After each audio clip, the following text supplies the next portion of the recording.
По исклучително топлите летни месеци во кои имавме надпросечни температури и голема е веројатноста надпросечната температура да продолжи и во септември, велат од УХМР. Првата половина на месец септември, првата декада ќе биде со температури кои што се во просекот или отстапуваат сосема малку од просекот за тој период од годината, значи за месец септември. Дали помеѓу топлите есенски денови може да се очекува дожд? Може да очекуваме со тоа што е тоа на што видовме прогностички материјали со кои што располагаме.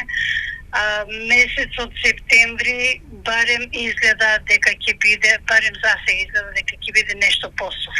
Меѓутоа тоа не значи дека цел септември нема да имаме врнежи, туку дека овие врнежи ќе имаме, како што рековте, меѓу тие топли денови. Овие најавени температури сепак да се прифатат со резерва од следните причини. Долгорочните прогнози се темелат пред се на статистички модели. Тоа се значи статистички, а статистиката е, како што знаеме, бројка и таа статистика не мора да ги прати природните процеси. Се прогнозира една појава дожд дека на 15, точно на 15 може да се прогнозира дека ќе има врнежи.